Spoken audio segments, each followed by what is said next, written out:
Hello everyone and welcome to the fourth part of our Living Pokédex challenge in Pokemon Gen 3.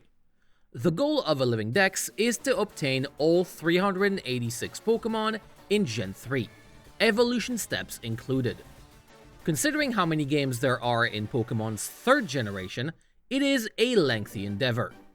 So far, we have played Emerald, FireRed, and Colosseum, but have focused on finishing the games, not catching Pokemon. This ends with LeafGreen. We have so many things to do, so let's get down to it.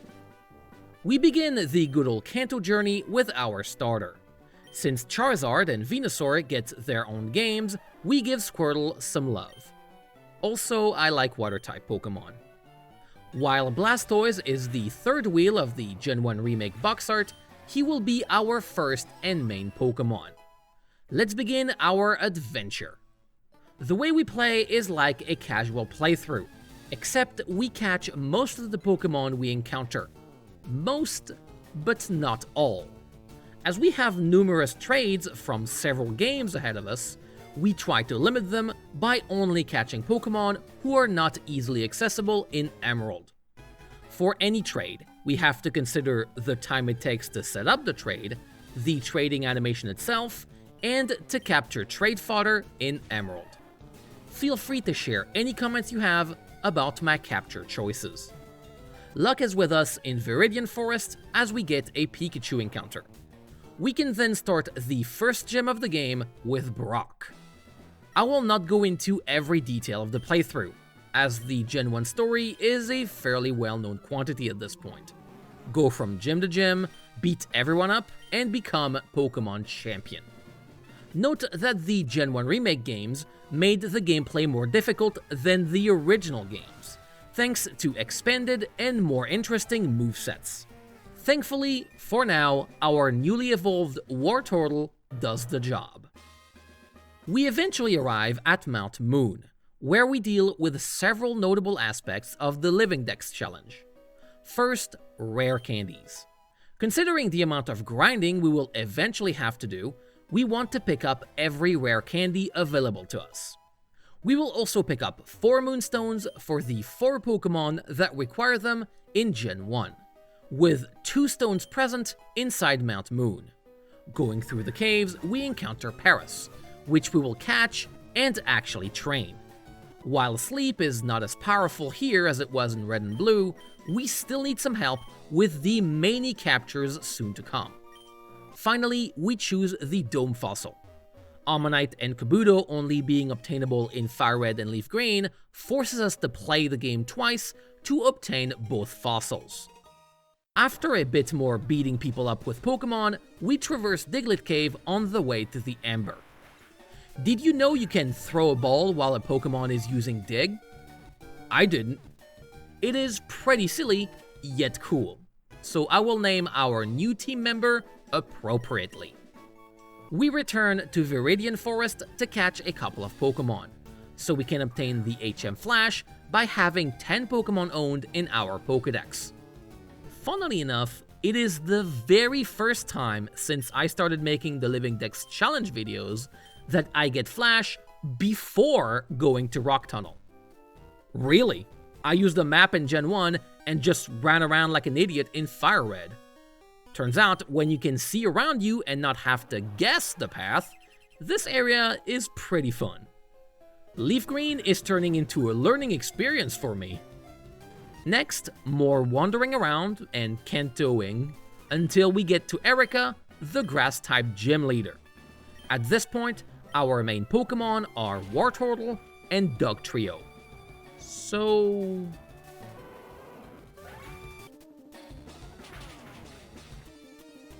in a shocking twist of events, we cannot beat the entire game with only low-level water and ground Pokemon. We need to have something called a strategy? Okay, how about we get a fire type, thanks to the conveniently placed Eevee we just found.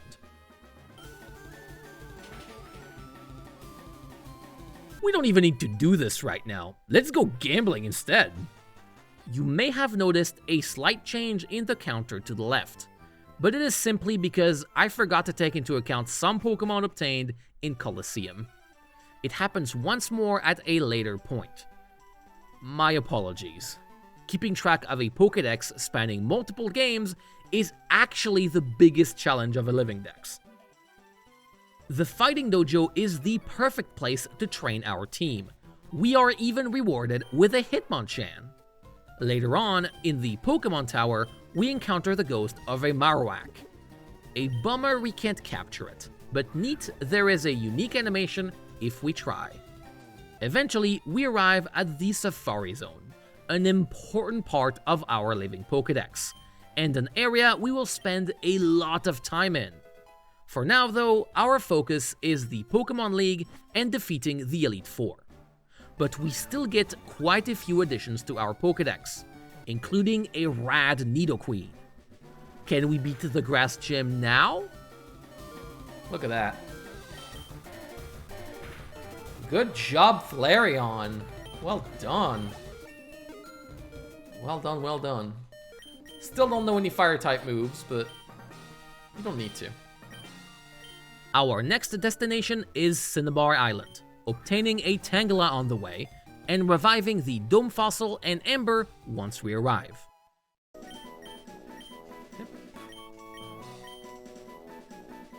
And there we go.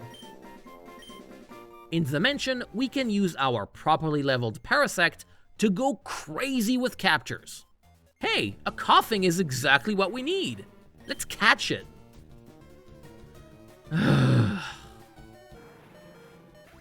Hey, a coughing is exactly what we need. Let's... Fine, more Safari Zone it is. With the aptly named Hundo, we get to 100 Pokemon obtained in our Living Dex. 286 to go.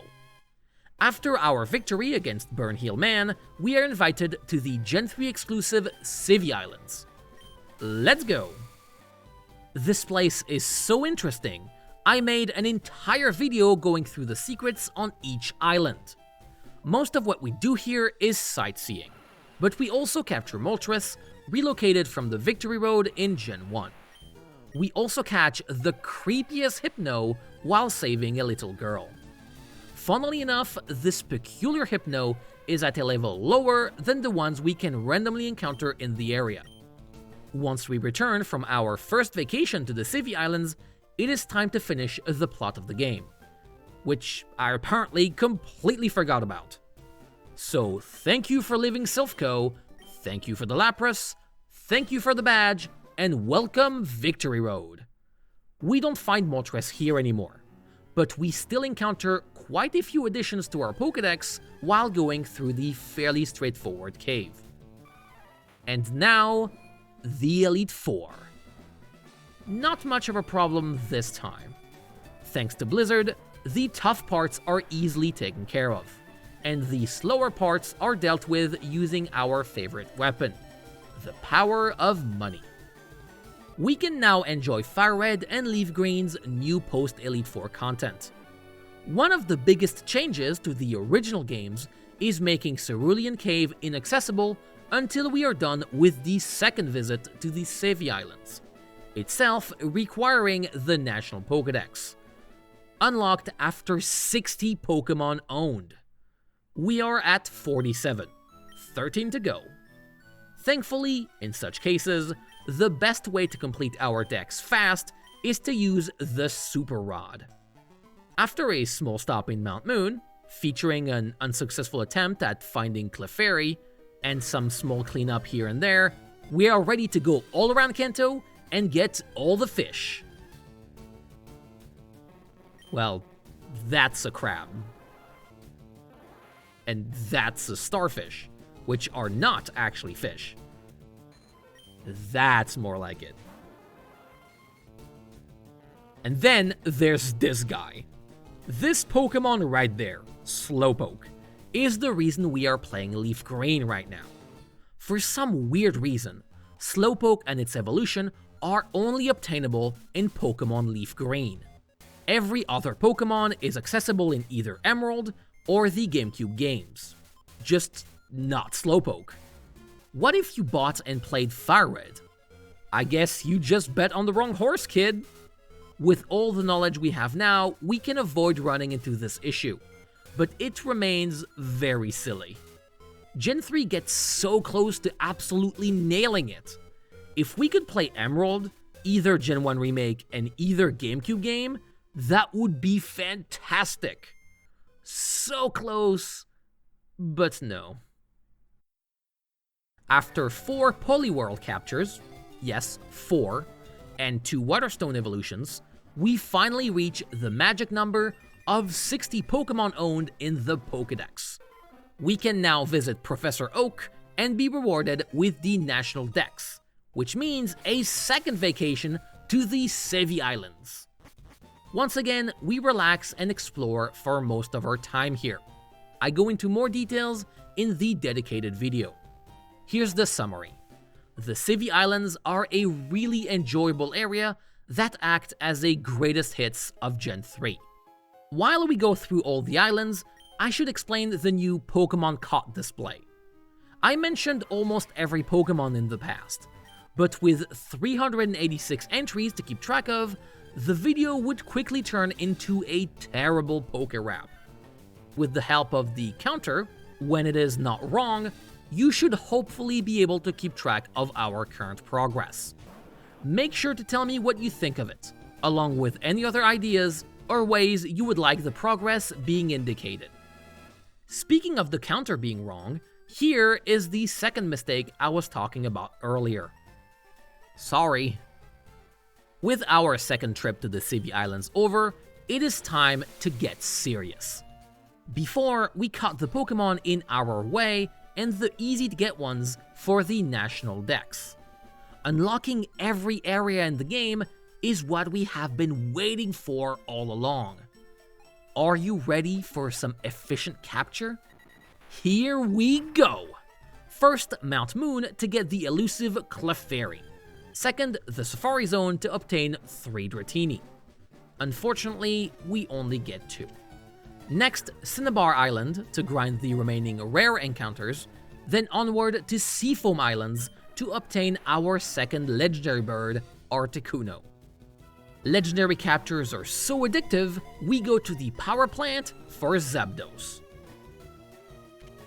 Next on the list is obtaining the Versus Seeker and start trouble with people in the Sevi Islands, as it is a quick and easy way to finance our catching antics. Here's my advice. Don't fight the artists, they're poor anyway. Beat up the rich girls instead. While we're here, we get a couple of ghosts in Lost Cave, catch a Dugong on 4 Island and a Magmar in front of Mount Ember, move to the silly-looking Pattern Bush, have a pit stop to evolve a few of our catches, and purchase the expensive Porygon, finish Mount Ember's exterior and interior, grab everything we can in Berry Forest, and end on a simple Larvitar. The Sevi Islands, on top of being really cool, are also the home to numerous high-level Pokemon and trainers. It may be the best place in all of Gen 3 in so many aspects. But now we go back to Gen 1 content, as we have a single area remaining, the newly unlocked Cerulean Cave. The Parasect we used for the Gen 1 Living Dex are still here, but since accessing the cave takes so long, it is not a viable option anymore. Also, did you notice this area is different from how it was in Red and Blue? That's because it is based on the Japanese Red and Green layout, which was changed a 3rd time in Yellow. We get some high-level captures until we finally arrive to the most notorious Pokemon in all of Kanto, Mewtwo. Remember how this playthrough was the first time I used the HM Flash for its intended purpose? We do the same with the Master Ball. We could have kept it for the legendary beast that appears after finishing the Sevi Islands, but Colosseum has got us covered on that front. Every Pokemon we needed in LeafGreen is in our possession. Almost. Leaf Stone for Victory Bell, trade one of our Poliwhirl for Jinx, and sell everything we own to obtain our third Dratini. Every Pokemon we needed in LeafGreen is in our possession. For real this time. How about we celebrate by completing an unknown dex? What could go wrong? In Gen 2, every unknown being available in the same room in the Ruins of Alph led to a catch rate of 3.9% for each letter, except for Z with 2.3%. Gen 3 had the right idea, separating unknown into small groups. Except they decided to compensate by having several 1% encounters instead. Can you guess which rooms featured those encounters? We got lucky with the question mark and exclamation point, but the O and the B took their sweet time. All in all, we spent 3 hours catching all the unknown. And yet, I still somehow enjoyed it. The stream was really fun, as we talked about silly topics while waiting for the 1% chance to happen, and the whole thing feels like a small taste of the Living Dex challenge. It feels amazing watching the counter go up when getting several captures in a row, yet you start going crazy very quickly, running in circles, waiting for that one remaining encounter. Unnecessary, but we can now add the Gen 3 Unknown Dex to the list of things we have accomplished. The next step of our Living Pokédex journey will be Pokemon XD Gale of Darkness. But we need to finish purifying every Shadow Pokemon in Colosseum beforehand, as well as obtaining the bonus disc Jirachi. While we're at it, well, we never actually obtained that Ho-Oh. I have said in the past I will not get it because I was really disappointed and burnt out on Colosseum. But after letting it sit for a while, we have already done most of the job anyway. It would be a shame not to give it a try. So I will find you next time, where we will attempt Gen 3's greatest challenge, Pokemon Colosseum's 100th floor Mount Battle Climb.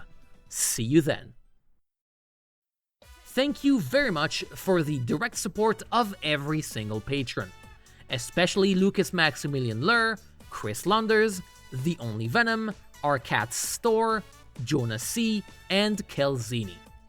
I hope you enjoyed this Living Pokédex video. We are so close to the halfway point, and I wish you a beautiful day.